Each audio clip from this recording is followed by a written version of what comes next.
Hello everyone, आज के इस सेशन में हम क्लास 8 साइंस के चैप्टर साउंड का एक और नया टॉपिक डिस्कस करने जा रहे हैं and that is important terms. आज के इस सेशन में हम कुछ इम्पॉर्टेंट टर्म्स सीखेंगे। कौन कौन से? Amplitude, time period and frequency. किस चीज़ के? तो हमारे एक वाइब्रेशन के। प्रीवियस सेशन में हमने बात करी थी we hear through our ears topic के ऊपर, जहाँ पे हमने अपने कानों के स्ट्रक्चर को, पार्ट्स को और उनके फंक्शंस को सीखा था। हमने ये बात समझी थी कि कैसे हमारे ये दो कान अलग अलग आवाज़ों को सुनने में हमारी मदद करते हैं। वो पूरी कहानी को हमने एकदम डिटेल में डिस्कस किया था अपने प्रीवियस सेशन में, और आज के इस सेशन में हम एक नए टॉपिक के ऊपर चर्चा करने वाले हैं, कुछ इंपॉर्टेंट टर्म्स को सीखने वाले हैं।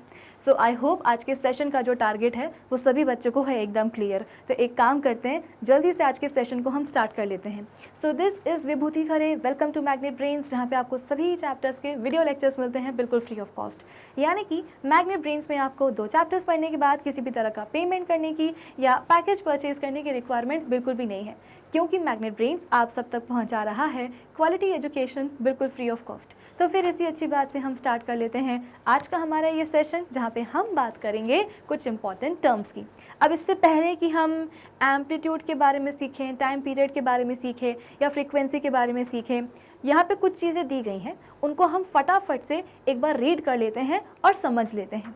अब देखो यहाँ पे हमसे क्या बोला जा रहा है कि we have all seen a swing और अ झूला इन द चिल्ड्रंस पार्क। भाई बच्चों के पार्क में आपने झूला या स्विंग कुछ इस तरीके का देखा ही होगा। देखा क्या, आपने तो ऐसा झूला झूला भी होगा, और सिर्फ आपने नहीं, मैंने भी जो है ना ऐसा झूला झूला हुआ है। ठीक है।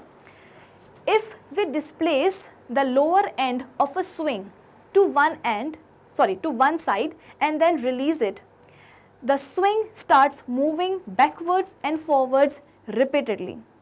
देखो हुआ क्या कि आज आपका पार्क जाने का मन हुआ।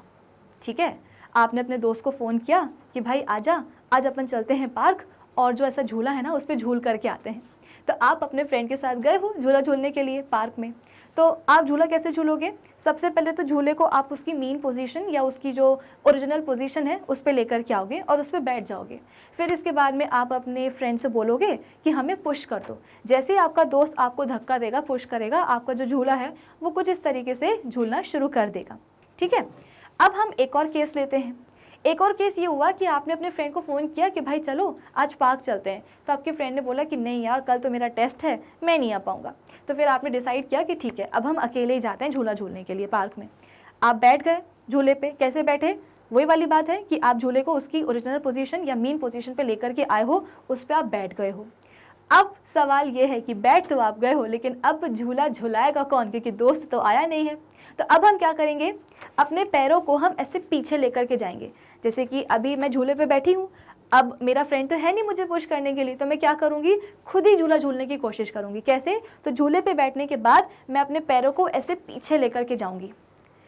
पीछे तो मैं लेकर के चली गई, इससे हुआ क्या, पूरा का पूरा जो झूला है, मतलब झूले का जो लोअर एंड है, नीचे वाला जो हिस्सा है, वो कहाँ आ गया है, ऐसे पीछे की तरफ आ गया है।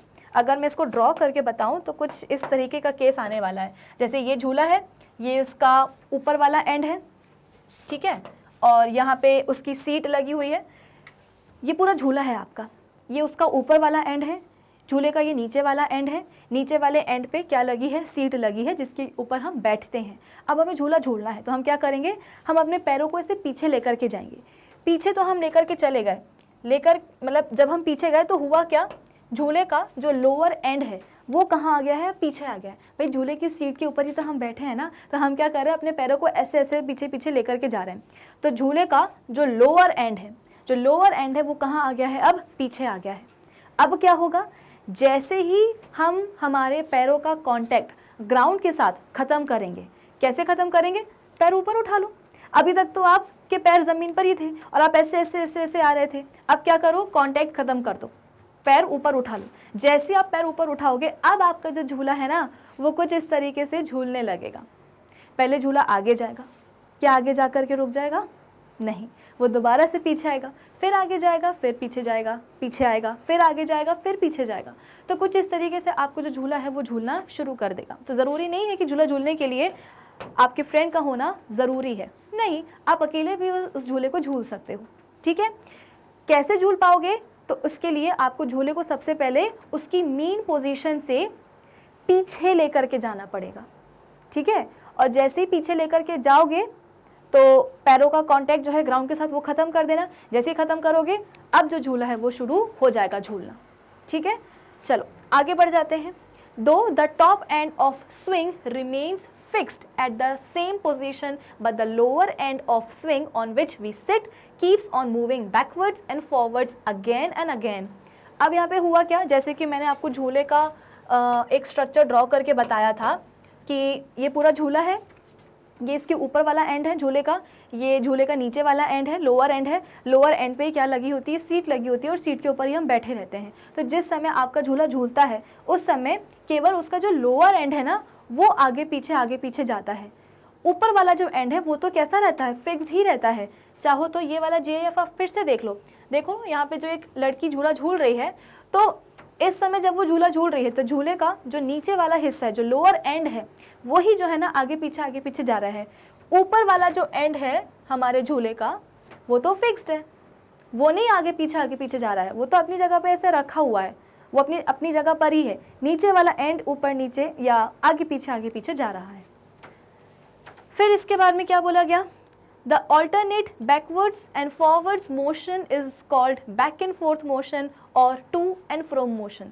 अब जैसे कि मैंने आपको पहले भी बताया हुआ है, ये चीज़ तो हम अपने प्रीवियस सेशन में पढ़ चुके हैं कि ये जो बैकवर्ड्स और फॉरवर्ड्स मोशन जो होता है इसको हम बैक एंड फोर्थ मोशन भी कहते हैं और टू एंड फ्रो मोशन भी कहते हैं। यानी कि जो झूला हमारा आगे जा रहा है पीछे जा रहा है, तो आगे पीछे जाने को हम क्या बोल सकते हैं, मतलब जो बार बार आगे पीछे जो हमारा झूला जा रहा है उसको हम बैक एंड फोर्थ मोशन भी बोल सकते हैं, या आप उसको टू एंड फ्रो मोशन भी बोल सकते हो, एक ही बात है।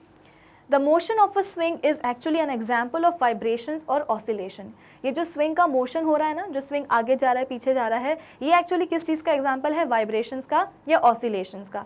याद करो मैंने आपको previous session में भी यही चीज़ें समझाई हैं कि vibration का मतलब क्या होता है कि एक object जो है, हम कब कहते हैं कि एक object vibrate कर रहा है, जब वो आप बोल सकते हो कि backwards या बैकवर्ड्स से पीछे होता है। जैसे कि आपके पास एक ऑब्जेक्ट है, तो जब वो backwards and forwards motion perform करे, है ना, जब वो आगे जाए पीछे जाए, आगे जाए पीछे जाए, तो ये आगे पीछे जाने को हम क्या बोलते हैं, इसको हम वाइब्रेशन ही तो बोलते हैं। वाइब्रेशन को ही हम क्या बोलते हैं, ऑसिलेशन भी बोलते हैं। जब आप हायर क्लासेस में जाओगे ना तो आपको वाइब्रेशंस और ऑसिलेशंस के बीच में कुछ डिफरेंसेस बताए जाएंगे, लेकिन हाँ क्लास 8 के लेवल पे आप ये समझ सकते हो कि वाइब्रेशन और ऑसिलेशन एक ही बात है। तो जब एक ऑब्जेक्ट आगे जाता है पीछे जाता है, आगे जाता है पीछे जाता है, तो आगे पीछे जाने को हम क्या बोलते हैं, बैक एंड फोर्थ मोशन या टू एंड फ्रो मोशन। तो टू एंड फ्रो मोशन या बैक एंड फोर्थ मोशन को ही हम क्या बोलते हैं, वाइब्रेशन बोलते हैं, ऑसिलेशन बोलते हैं। तो स्विंग का जो मोशन है वो क्या है, एक्चुअली एक एग्जाम्पल है वाइब्रेशंस का या ऑसिलेशन का। झूला भी तो आगे पीछे जा ही रहा है ना, to and fro motion perform कर रहा है, तो वो भी क्या कर रहा है, वाइब्रेट कर रहा है।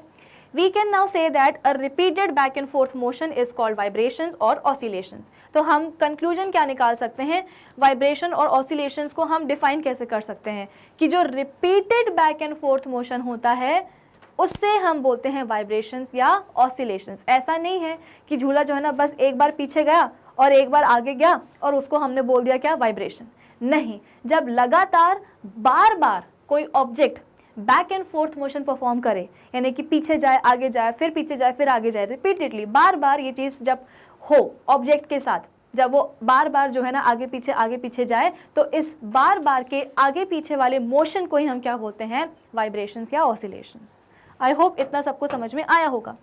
नेक्स्ट क्या है कि when an object moves back and forth continuously we say that it is making vibrations और ऑसिलेशंस।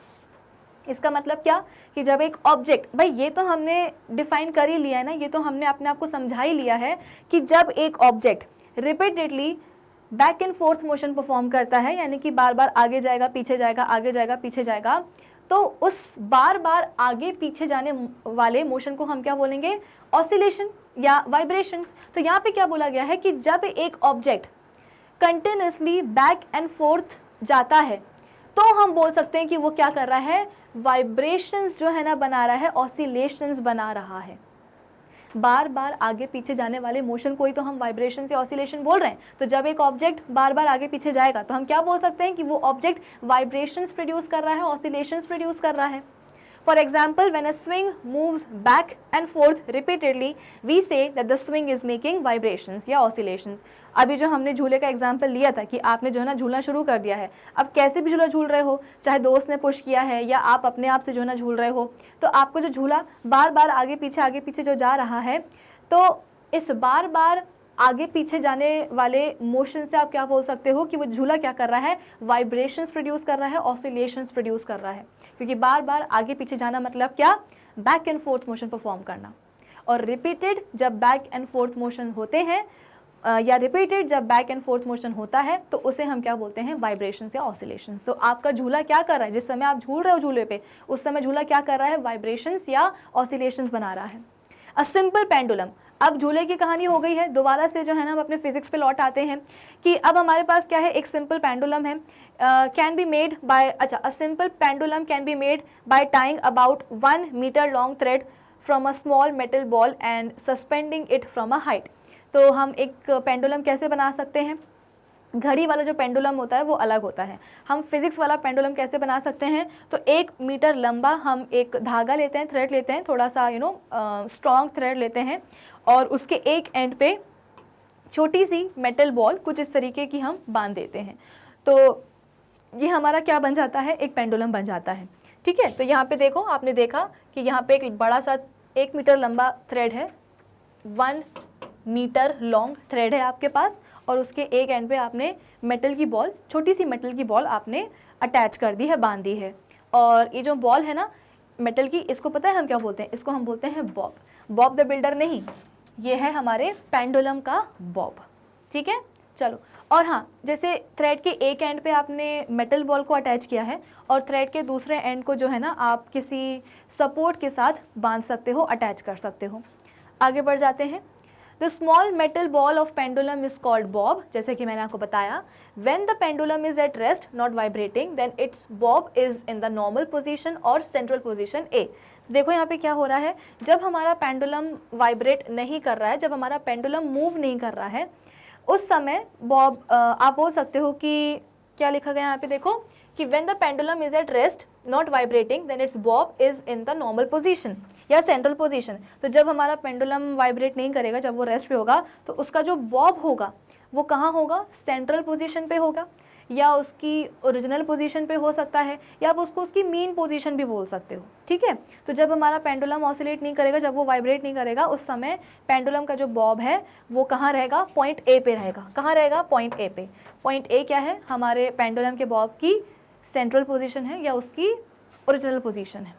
क्लियर है, चलो नेक्स्ट क्या है, या आप उसको नॉर्मल पोजीशन भी बोल सकते हो। If we displace the bob of pendulum to the left side to position B and then release it, it will start vibrating और oscillating like a swing between positions B and सी।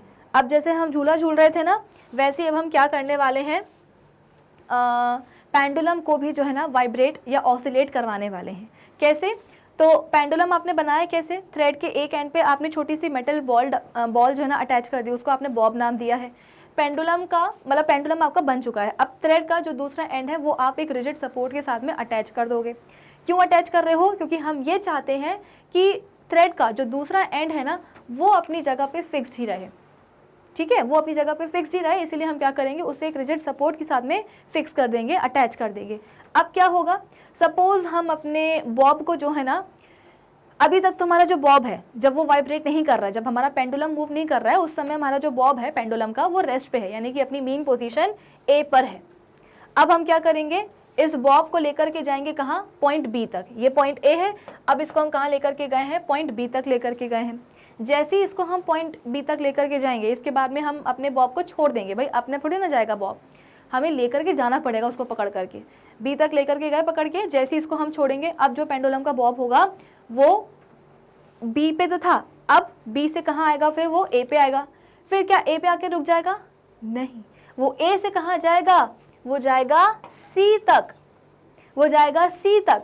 इसके बाद में क्या सी पे जाके रुक जाएगा, नहीं, सी पे जाने के बाद फिर से जो है ना ए पे आएगा, और ए पे आने के बाद फिर से बी पे जाएगा।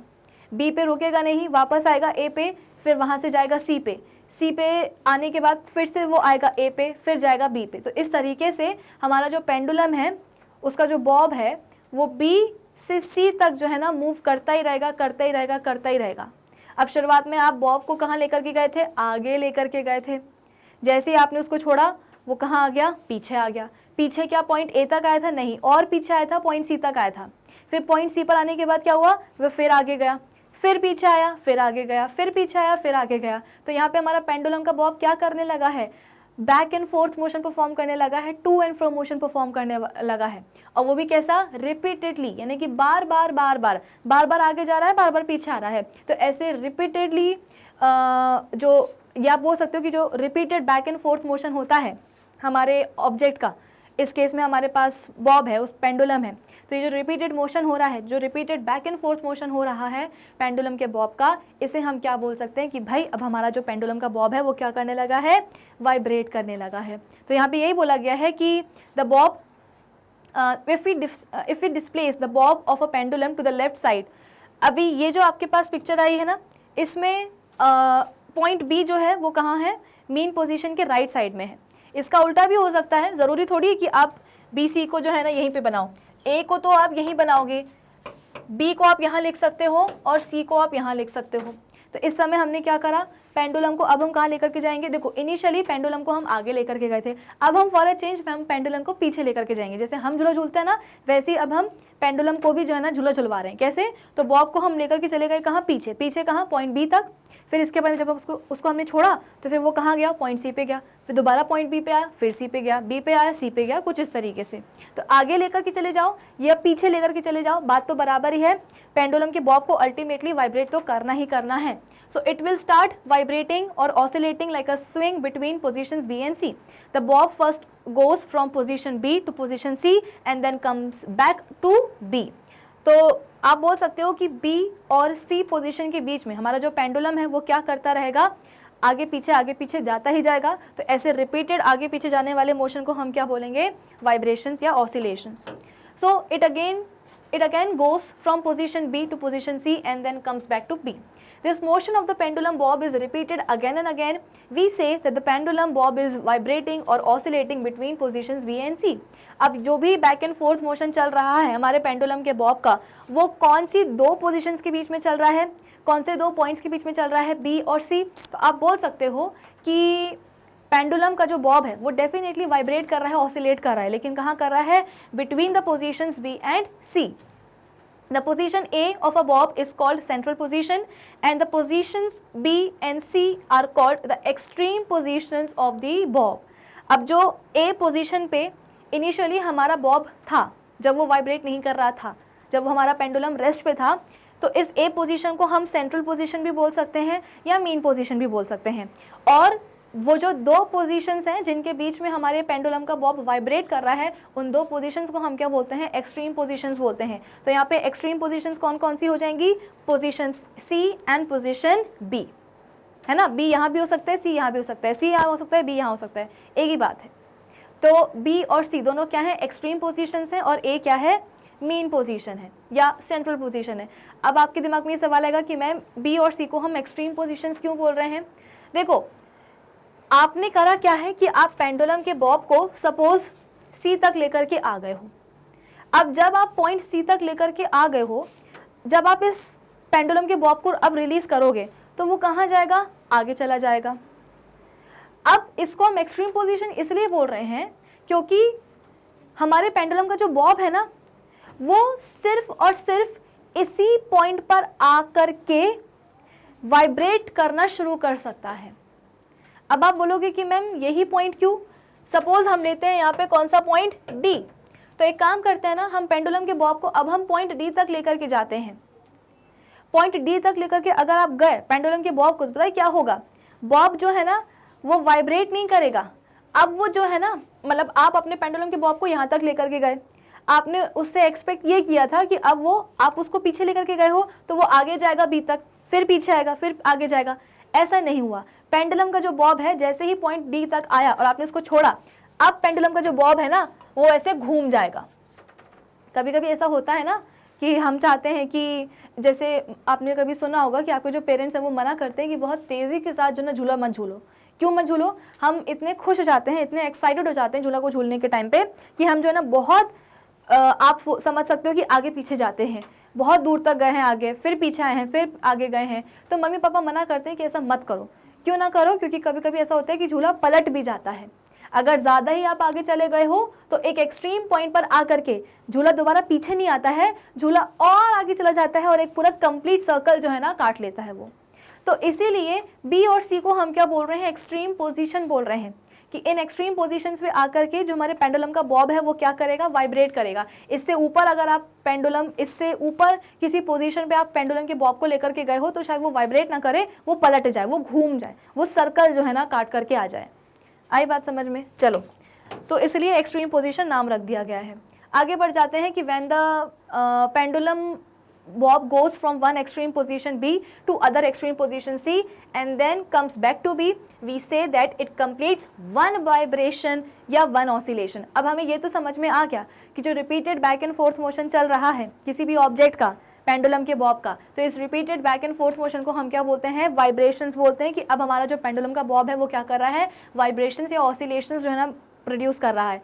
लेकिन एक कंप्लीट वाइब्रेशन क्या होती है? अगर मैं आपसे पूछूं कि एक वाइब्रेशन क्या है, तो आप बोलोगे कि मैम, जिस समय हम अपने पेंडुलम के बॉब को एक्सट्रीम पोजीशन सी तक लेकर के गए थे, इसके बाद में हमने उसको छोड़ दिया था। छोड़ने के बाद में वो कहाँ पहुँचा? दोबारा से मीन पोजीशन पे पहुँचा।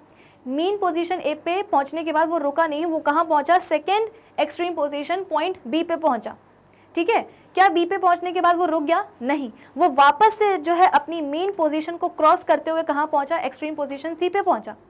तो जब पेंडुलम का बॉब सी से बी तक जाएगा और दोबारा बी से कहाँ आ जाएगा? सी पे आ जाएगा, तब इसको हम बोलेंगे कि हमारे पेंडुलम के बॉब ने एक कंप्लीट वाइब्रेशन प्रोड्यूस किया है।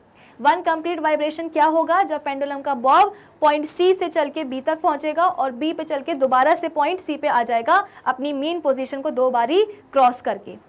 पहली बार क्रॉस कब हो रहा है? जब वो सी से बी जा रहा है। दूसरी बार कब मेन पोजीशन को क्रॉस किया जा रहा है? जब वो बी टू सी जा रहा है। आई इतनी बात समझ में? तो वन कंप्लीट वाइब्रेशन या वन ऑसिलेशन कब होगा? when the pendulum bob goes from one extreme position B to other extreme position C and then comes back to B। जिस भी एक्सट्रीम पोजीशन से आपका पेंडुलम बॉब चला है, उसी एक्सट्रीम पोजीशन पे जब वो वापस आ जाए अपनी दूसरी एक्सट्रीम पोजीशन को होते हुए, तब आप बोलोगे कि भाई एक कंप्लीट ऑसिलेशन हो चुका है। एवरी वाइब्रेशन या oscillation has three characteristics: amplitude, time period and frequency. अब हम आ जाते हैं किसके ऊपर? अपने इंपॉर्टेंट टर्म्स के ऊपर। अभी तक जो हमने कहानी पढ़ी है उसमें मैं आपको एक कंप्लीट वाइब्रेशन को समझाने की कोशिश कर रही थी, क्योंकि अब जो हम इंपॉर्टेंट टर्म्स पढ़ने वाले हैं वो इंपॉर्टेंट टर्म्स किसके होंगे? एक वाइब्रेशन के ही होने वाले हैं। ऐसा नहीं है सभी वाइब्रेशंस के साथ में वो टर्म्स जुड़े होते हैं, लेकिन चीज़ों को सिंप्लीफाई करने के लिए, टर्म्स को प्रॉपर्ली समझने के लिए हम उन टर्म्स को एक वाइब्रेशन के रिस्पेक्ट में जो है समझेंगे। तो एक वाइब्रेशन समझ में आ गया आप सभी को? चलिए आगे बढ़ जाते हैं और फटाफट से अपने फर्स्ट टर्म के ऊपर आते हैं। इसे हम बोलते हैं क्या? Amplitude of vibrations. इसमें क्या होता है? When a simple pendulum vibrates its Bob goes to equal distances on either sides of its central position। जब भी एक सिंपल पेंडुलम का जो बॉब है वो वाइब्रेट करना शुरू करता है तो वो its bob goes to equal distances on either sides of its central position। जैसे कि आपका ये बॉब है पेंडुलम का, कहाँ गया? ठीक है ना। तो जैसे ही ये वाइब्रेट करना शुरू करता है तो दोनों ही तरफ वो इक्वल डिस्टेंसेस कवर करता है, ट्रैवल करता है अपनी मीन पोजीशन के रिस्पेक्ट में। भाई मीन पोजीशन क्या है हमारे पेंडुलम के बॉब की? ए है। अब जब ये वाइब्रेट करेगा तो ये बी तक जाएगा, फिर सी तक जाएगा, फिर बी तक जाएगा, फिर ए तक जाएगा, सॉरी जब ये सी तक जाएगा, तो आप बोल सकते हो कि पेंडुलम का जो बॉब है जब वो वाइब्रेट करता है तो अपनी सेंट्रल पोजीशन या मीन पोजीशन के दोनों ही साइड्स में, ठीक है, दोनों ही साइड्स में, लेफ्ट और राइट साइड में वो इक्वल डिस्टेंस क्या करता है? कवर करता है। जितना डिस्टेंस आप बोल सकते हो कि ए बी में होगा उतना ही डिस्टेंस कितना होगा? ए सी में होगा। यानी कि आप बोल सकते हो कि ए बी बराबर है किसके? ए सी के। सपोज पेंडुलम का जो बॉब है जब वो ए से बी तक गया है तो उसने 5 मीटर का डिस्टेंस कवर किया है। तो जब हमारा पेंडुलम का बॉब ए से सी तक जाएगा तो भी वो कितना डिस्टेंस कवर करेगा? 5 मीटर ही करेगा, इसलिए A B is equals to A C. और वहाँ यहाँ पे जो अभी हमने पढ़ा उसमें सेम चीज़ लिखी गई है क्या? कि when a simple pendulum vibrates its bob goes to equal distances on either sides of its central position. अपनी सेंट्रल पोजीशन के ईदर साइड्स में इक्वल डिस्टेंसेज पेंडुलम का बॉब कवर करता है, कब? जब वो वाइब्रेट करता है। For example the pendulum bob goes to equal distances A B and A C from its central position. The maximum distance to which the bob of a vibrating pendulum goes from its central position is called an amplitude of vibration or amplitude of oscillations। अब यहाँ पे क्या बोला गया है कि maximum distance जो कि पेंडुलम का बॉब, वाइब्रेटिंग पेंडुलम का बॉब कवर करता है, कब? जब वो अपनी सेंट्रल पोजीशन से एक एक्सट्रीम पोजीशन तक जाता है, तो उस मैक्सिमम डिस्टेंस को ही हम क्या बोलते हैं? एम्पलीट्यूड बोलते हैं। यानी कि the distance AB is the amplitude of the vibration of this simple pendulum। भाई ये जो हमने अभी पेंडुलम वाला केस पढ़ा, इसमें मैंने आपको क्या बताया कि जो पेंडुलम का बॉब है वो कहाँ से कहाँ जा रहा है? ए से बी, फिर दोबारा ए पे, फिर दोबारा वो कहाँ जाने वाला है? सी पे जाने वाला है। तो हमने देखा कि पेंडुलम का जो बॉब होता है जब वो वाइब्रेट करता है तो अपने सेंट्रल पोजीशन या मीन पोजीशन के दोनों ही साइड में, लेफ्ट और राइट साइड में इक्वल डिस्टेंसेस कवर करता है। जितना होगा ए बी उसी के बराबर होगा ए सी। तो ए बी जो डिस्टेंस होगा ना, उसे हम बोलते हैं क्या? वाइब्रेशन का एम्पलीट्यूड। एम्पलीट्यूड क्या होता है? ये एक मैक्सिमम डिस्टेंस होता है जो कि वाइब्रेटिंग पेंडुलम का जो बॉब है वो आप बोल सकते हो कि अपने मीन पोजीशन के रिस्पेक्ट में जितना मैक्सिमम डिस्टेंस जो ना कवर करता है जब वो एक एक्सट्रीम पोजीशन पे जाता है। आई बात समझ में? जब एक वाइब्रेटिंग पेंडुलम का बॉब अपनी मीन पोजीशन से कहाँ जाता है? एक्सट्रीम पोजीशन तक जाता है, तो वो जो मैक्सिमम डिस्टेंस कवर करेगा अपनी एक्सट्रीम पोजीशन में जाने तक, उस मैक्सिमम डिस्टेंस को ही हम क्या बोलते हैं? एम्पलीट्यूड बोलते हैं। तो ए बी क्या होगा? एम्पलीट्यूड होगा। ए सी क्या होगा? ए सी भी तो भाई जितना ए बी है उतना ही ए सी है। अगर हम ए बी को मैक्सिमम डिस्टेंस बोल रहे हैं तो ए सी भी मैक्सिमम डिस्टेंस हो ही जाएगा, यानी कि ए सी भी क्या होगा? एम्पलीट्यूड ही होगा। आगे बढ़ जाते हैं। Since the distance AB is equal to AC, so we can also say that distance AC is the amplitude of the vibration of this pendulum। क्योंकि AB AC बराबर है, तो अगर AB क्या है? एम्पलीट्यूड है, तो AC भी क्या हो जाएगा? एम्पलीट्यूड हो ही जाएगा। From this discussion we can conclude that, अब हम conclusion क्या निकालें? The maximum displacement of a vibrating object from its central position is called the amplitude of vibrations। जो मैक्सिमम डिस्प्लेसमेंट होता है एक वाइब्रेटिंग ऑब्जेक्ट का उसकी सेंट्रल पोजीशन से, उसे हम क्या बोलते हैं? Amplitude of vibrations. I hope इतना सबको क्लियर हुआ होगा। आगे बढ़ते हैं। In other words the maximum displacement of an oscillating object from its central position is called the amplitude of oscillations. तो भाई वाइब्रेशंस और ऑसिलेशंस एक जैसे हैं ना, तो हमने सबसे पहले क्या करा है? एम्पलीट्यूड ऑफ वाइब्रेशंस को डिफाइन किया है और यहाँ पे हमने एम्पलीट्यूड ऑफ ऑसिलेशंस को डिफाइन किया है। क्योंकि जब पेपर में अगर सवाल आ जाता है कि एम्पलीट्यूड को डिफाइन करो, तो आप कैसे डिफाइन करोगे? तो the maximum displacement of an oscillating या vibrating object from its central position is called amplitude of oscillations या amplitude of vibrations. The amplitude actually tells us how far the vibrating object is displaced from its central position. Obvious सी बात है, अगर मैंने बोला कि हमारे पास जो वाइब्रेटिंग पेंडुलम का जो बॉब है उसका जो एम्पलीट्यूड है वो कितना है? सपोज 10 मीटर है, तो ये 10 मीटर एम्पलीट्यूड आपको क्या बता रहा है कि जो पेंडुलम का बॉब है ना वो अपने मीन पोजीशन से मैक्सिमम 10 मीटर के डिस्टेंस पे गया होगा।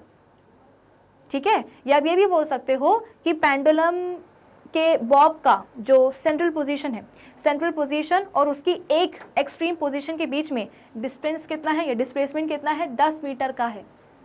क्योंकि तभी तो जो एम्पलीट्यूड होगा हमारे बॉब का या पेंडुलम का वो कितना आएगा? 10 मीटर आएगा। तो एम्पलीट्यूड जो होता है बेसिकली वो हमें ये बताता है कि जो वाइब्रेटिंग ऑब्जेक्ट है वो अपनी सेंट्रल पोजीशन से कितना डिस्प्लेस हुआ है। अगर 10 मीटर एम्पलीट्यूड है, इसका मतलब क्या कि जो वाइब्रेटिंग या जो ऑसिलेटिंग ऑब्जेक्ट है वो अपने सेंट्रल पोजीशन से 10 मीटर के डिस्टेंस पे गया है, 10 मीटर तक के डिस्टेंस पे डिस्प्लेस। तो आगे यहाँ पे हमसे क्या बोला जा रहा है कि we can increase the amplitude of vibrations of a simple pendulum by raising the height from which the pendulum bob is initially released. यहाँ पे आप क्या बोल सकते हो कि हम जो एम्पलीट्यूड है वाइब्रेशंस का सिंपल पेंडुलम का उसको हम इंक्रीज भी कर सकते हैं। कैसे? Bye raising the height from which the pendulum bob is initially released. जैसे कि मैंने आपको बोला कि भाई जो एक्सट्रीम पोजीशन है आपका जो पेंडुलम है, उसका जो बॉब है, वो वाइब्रेट करना उसने कब शुरू किया था? जब आप पेंडुलम के बॉब को सपोज सी पोजीशन तक लेकर के गए थे। जैसे ही आप सी तक लेकर के गए, उसने जो है ना, और उसको वहाँ पे जाकर के आपने रिलीज़ करा, तो पेंडुलम का जो बॉब है वो वाइब्रेट करने लगा। सी से वो आया ए पे, ए से गया वो किस पे, बी पे, बी से वो दोबारा ए पे आ गया, फिर ए से आने के बाद दोबारा हम बोलते हैं कि सी तक आ गया, फिर हम बोलते हैं कि उसने back and forth motion perform करना शुरू कर दिया, यानी कि उसने वाइब्रेट करना शुरू कर दिया।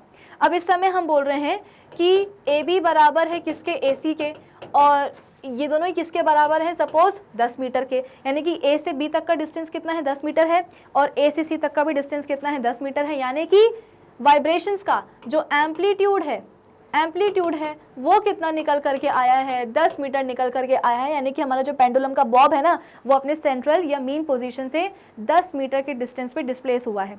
अब अगर हमें ये एम्पलीट्यूड बढ़ाना है तो हम क्या करेंगे, अभी हमारे बॉब को हमने सी पोजीशन से रिलीज किया था ना, अब हम अपने पेंडुलम के बॉब को सपोज पॉइंट डी तक लेकर के जाएंगे, पोजीशन डी तक लेकर के जाएंगे, ठीक है। तो पहले हमने सी तक हम लेकर के आए थे अपने पेंडुलम के बॉब को, अब हम पॉइंट पोजीशन डी तक लेकर के आ गए हैं। अब हम क्या करेंगे, डी तक लाने के बाद में पेंडुलम के बॉब को रिलीज कर देंगे।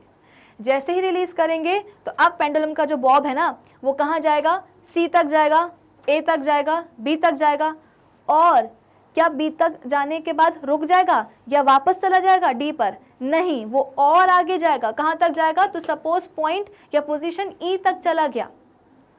तो यहाँ पे आप बोल सकते हो कि पेंडुलम के बॉब की मेन पोजीशन तो वही है, ए है, लेकिन अब दो एक्सट्रीम पोजीशंस कौन कौन सी हो गई है, एक डी और दूसरी ई। शुरुआत में बी और सी थी, और अब हमारे पास डी और ई दो नई एक्सट्रीम पोजीशंस हो गई हमारे पेंडुलम के बॉब की। तो अब जो भी वाइब्रेशन होगा पेंडुलम के बॉब का, वो कहाँ होगा, कौन कौन सी दो पोजीशंस के बीच में होगा, डी और ई के बीच में होगा।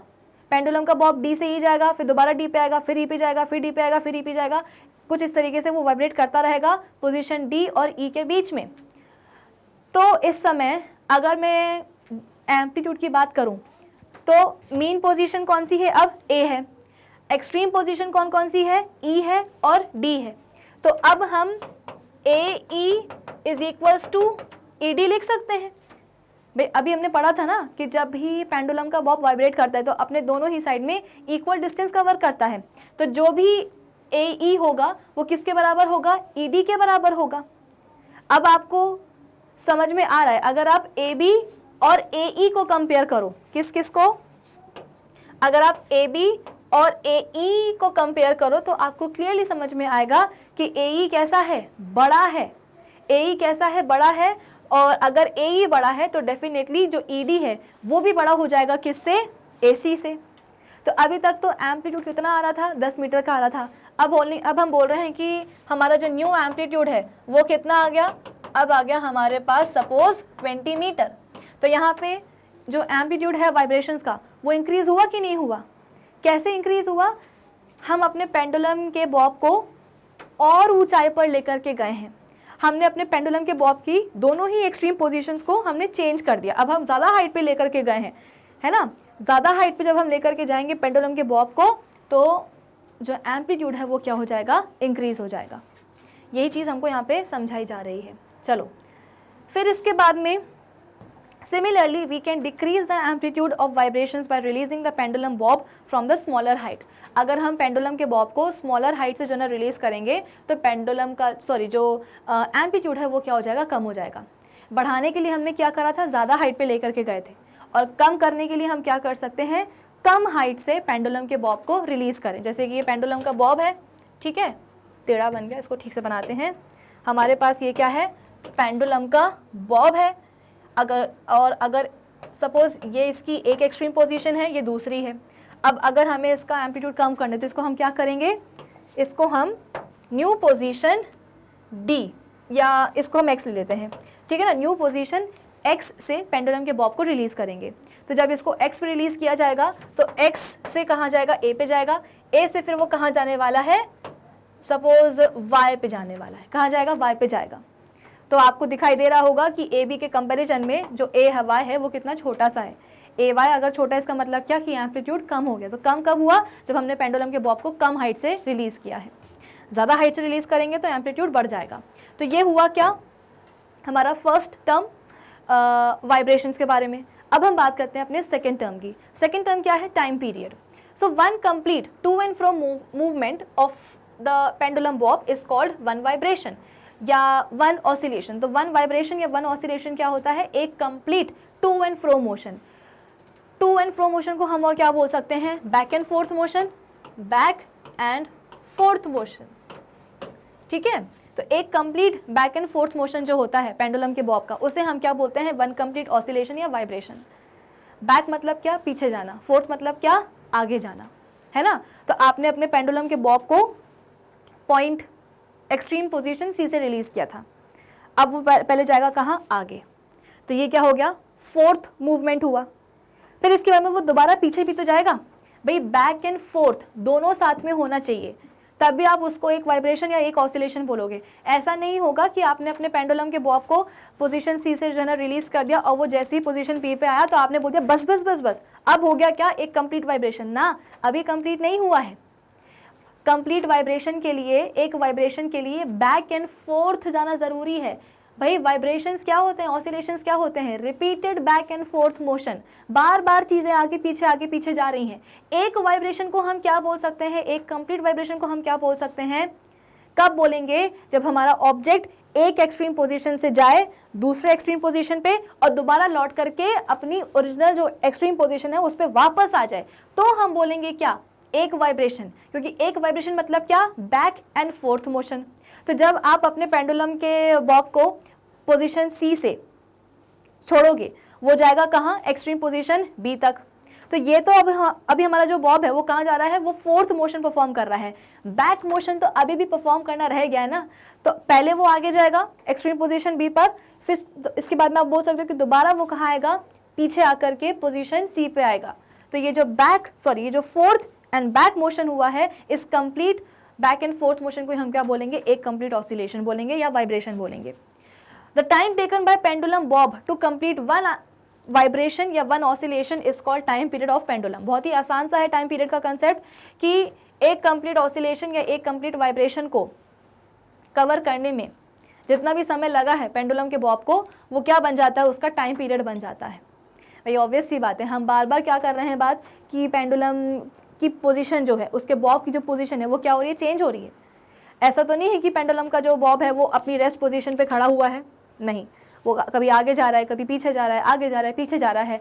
अब हमें अभी इस समय जो है ना, हम बार बार आगे पीछे हम नहीं देख रहे हैं। अभी हम बात कर रहे हैं एक ऑसिलेशन की, एक वाइब्रेशन की, जिसमें कि जो पेंडुलम का बॉब है वो पहले आगे गया, फिर वो दोबारा से पीछे आ गया, एक एक्सट्रीम पोजीशन से रिलीज होकर के दूसरी पे पहुंचा, और दूसरी पे पहुंचने के बाद वो वापस कहाँ आ गया, अपनी पहले वाली एक्सट्रीम पोजीशन पे आ गया। तो जब एक्सट्रीम पोजीशंस के बीच में वाइब्रेशन होगा, कुछ ना कुछ डिस्टेंस तो जरूर कवर किया गया होगा। और जब हम बोलते हैं कि डिस्टेंस कवर किया जा रहा है, इसका मतलब क्या, उस डिस्टेंस को कवर करने में टाइम भी लग रहा है। जैसे कि मैंने आपको बोला कि आपका जो स्कूल है या आपका जो आपके घर से जो शॉपिंग सेंटर है वो बहुत ही पास में है, एकदम वॉकिंग डिस्टेंस पे है, यानी कि आप चल करके जा सकते हो आराम से। लेकिन जब आप चल करके जाओगे, भले ही डिस्टेंस कितना भी कम क्यों ना हो, आपके घर और शॉपिंग सेंटर के बीच में जो भी डिस्टेंस आप कवर करके जाओगे उसमें टाइम तो लगेगा ना। चलो शॉपिंग सेंटर तो हम बोलते हैं कि घर के बाहर पड़ रहा है, हम बात करते हैं सेम घर की। अब घर में तो 2 कमरे हैं, 3 कमरे हैं, कहने को तो ये एक कमरा और ये दूसरा कमरा बिल्कुल बगल में। तो हम एक कमरे से निकल करके दूसरे कमरे में गए, आपने बोला कि भाई दोनों ही कमरे क्या हैं, बिल्कुल पास पास हैं उनकी, हम तो कहते हैं कि वॉल भी कैसी है, कॉमन है। लेकिन जब भी आप एक कमरे से निकल करके दूसरे कमरे में जाओगे तो एटलीस्ट कोई ना कोई डिस्टेंस तो आप ज़रूर कवर करोगे, और इस डिस्टेंस को कवर करने में टाइम भी आपको लगेगा, है कि नहीं। फिर तो यही कहानी है अपनी, कि जब हमारे पेंडुलम का बॉब एक कंप्लीट वाइब्रेशन करता है, तो उस एक कंप्लीट वाइब्रेशन को करने में जो भी टाइम लगा है उसे हम क्या बोलते हैं, पेंडुलम का टाइम पीरियड कहते हैं। For example, the time taken by the pendulum bob to travel from position B to position C and back to B will be the time period of this pendulum. हमने pendulum को, bob के pendulum को B से release किया था, तो वो कहाँ गया, सी पे गया। सी पे जाने के बाद दोबारा से वो अपनी सेंट्रल पोजीशन को क्रॉस करते हुए कहाँ पहुँचा है, बी तक पहुँचा है। तो जो टाइम लगेगा उसे हम बोलेंगे क्या, टाइम पीरियड।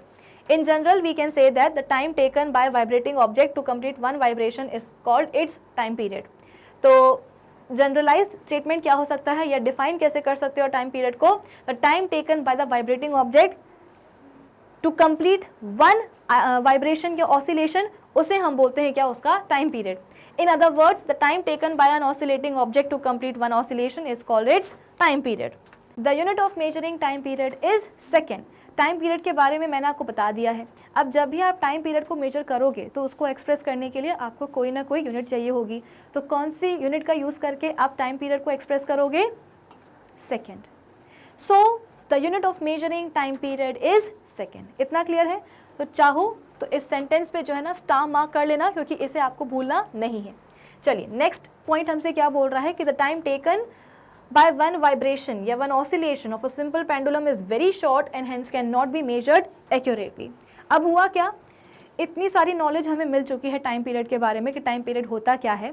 उसको मेजर करने के बाद में जब एक्सप्रेस करने की बारी आएगी तो हम कौन सी यूनिट के साथ में एक्सप्रेस करेंगे हमें वो भी पता चल गया है ना? सेकेंड का हम यूज़ करेंगे। लेकिन अब फाइनली हमारा स्टेप क्या होने वाला है? क्या होना चाहिए कि मैम अब आप हमें टाइम पीरियड को मेजर करना सिखाइए।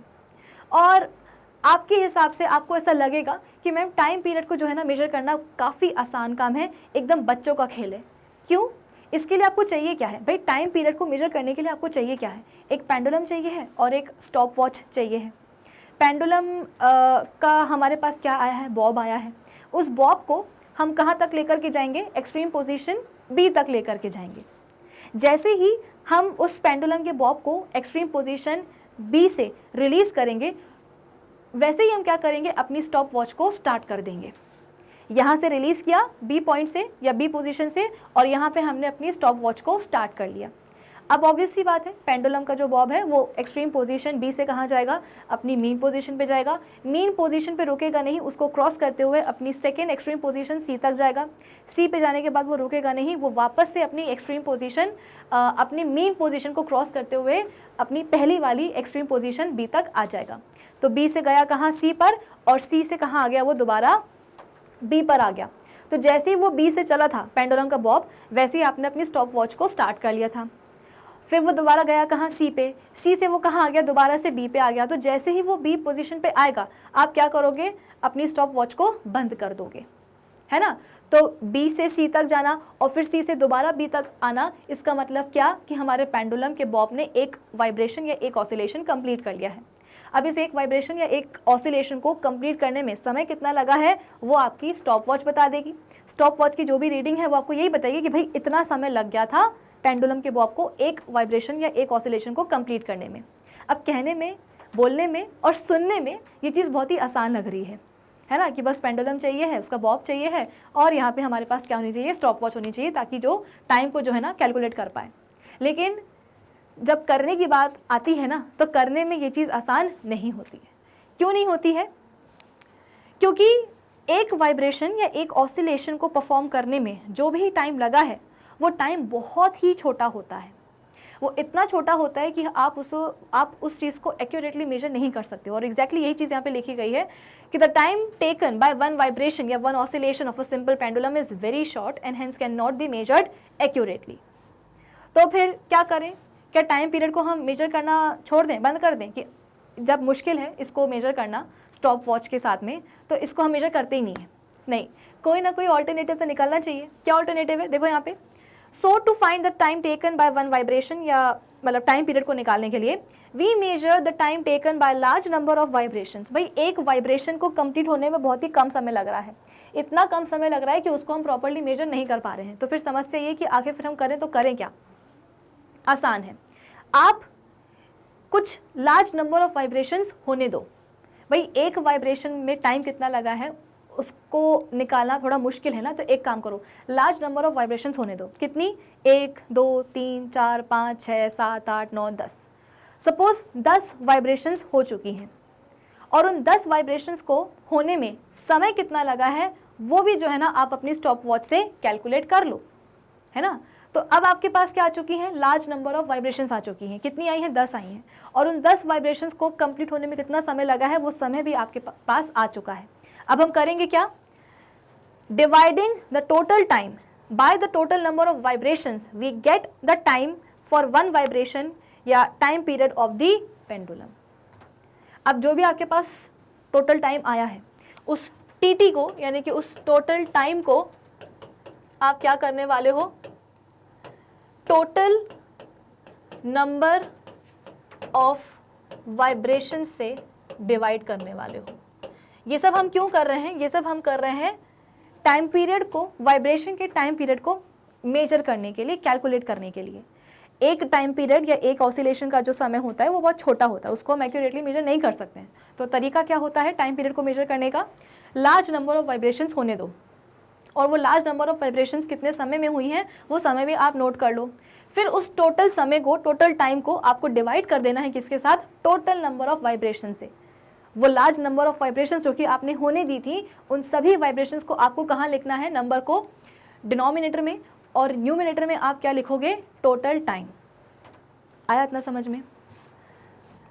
For example we can measure the time for say 20 vibrations of the pendulum by using a stop watch. अब हमने क्या करा है, पेंडुलम में 20 वाइब्रेशंस जो है ना होने दिए हैं, पेंडुलम के बॉब के हमने 20 वाइब्रेशंस होने दिए हैं, और 20 वाइब्रेशंस होने में कितना समय लगा है वो हमने स्टॉप वॉच से जो है ना नोट कर लिया। सपोज समय लगा है 10 सेकेंड, ठीक है।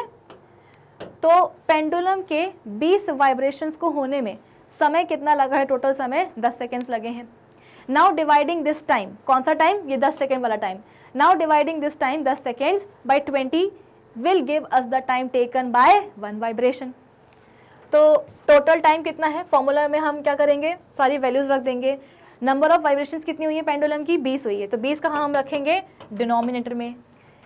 न्यूमरेटर में हम क्या रखेंगे, टाइम कितना लगा है 20 वाइब्रेशंस को होने में, कितना लगा है, एग्जाम्पल के लिए हमने लिया है 10 सेकेंड्स, तो न्यूमरेटर में हम रख देंगे क्या, 10। तो नीचे का 0 ऊपर वाले 0 से कट जाएगा, बचेगा कितना, 1/2। 1/2 को आप क्या लिख सकते हो, 0.5 भी लिख सकते हो। ये 0.5 क्या है, सेकेंड है, क्या है, सेकेंड्स है। इसका मतलब क्या कि टाइम पीरियड कितना आया है, टाइम पीरियड आया है 0.5 सेकेंड्स। इसका मतलब क्या कि पेंडुलम के एक वाइब्रेशन को होने में, एक वाइब्रेशन या एक ऑसिलेशन को कंप्लीट होने में समय कितना लग गया, 0.5 सेकेंड लग गया। भाई 1 सेकेंड ही कितना छोटा होता है, कितना कम होता है।